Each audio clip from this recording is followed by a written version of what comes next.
નમસ્કાર દર્શક મિત્રો, હું છું રૂપલ લુણીચિયા. સંપૂર્ણ ન્યૂઝમાં આપનું સ્વાગત છે.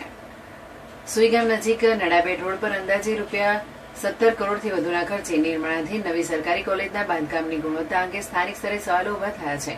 બાંધકામમાં ખાસ પાણી અને ક્ષારયુક્ત માટીના ઉપયોગના આક્ષેપો વચ્ચે જાગૃત નાગરિકોએ સમગ્ર કામગીરીની ઉચ્ચ સ્તરીય અને નિષ્પક્ષ તપાસ કરવાની માંગ ઉઠાવી છે.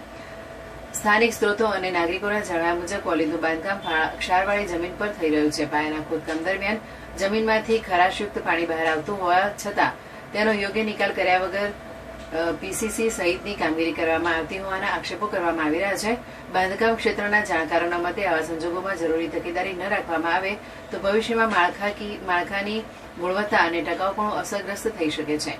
સ્થાનિક લોકોનો વધુ આક્ષેપ છે કે કોલેજ પરિસરની પ્રોટેક્શન વોલની અંદર ગુણવત્તાયુક્ત માટીના બદલે નજીકના જલોત્રા વિસ્તાર અને જલોયા વિસ્તાર અને નડાબેટ રણમાંથી લાવવામાં આવતી ક્ષારયુક્ત કાળી માટીનો ઉપયોગ પુરાણ માટે કરવામાં આવી રહ્યો છે. આ ઉપરાંત ઉપયોગમાં લેવાતી માટીનું નિયમ મુજબ સોઇલ ટેસ્ટિંગ કરવામાં આવ્યું છે કે નહીં તે અંગે પણ પ્રશ્નો ઉઠાવવામાં આવ્યા છે.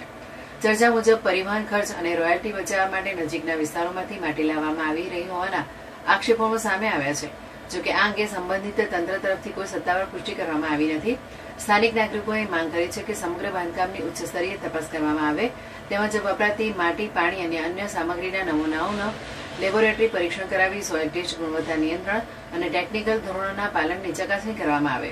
કરોડો રૂપિયાના જાહેર હિતના આ પ્રોજેક્ટમાં ગુણવત્તા જળવાય અને ભવિષ્યમાં વિદ્યાર્થીઓને સુરક્ષિત તથા મજબૂત શૈક્ષણિક સંકુલ ઉપલબ્ધ થાય તે માટે જવાબદાર તંત્ર તાત્કાલિક જરૂરી કાર્યવાહી કરે તેવી સ્થાનિકોમાં માંગ ઉઠી છે.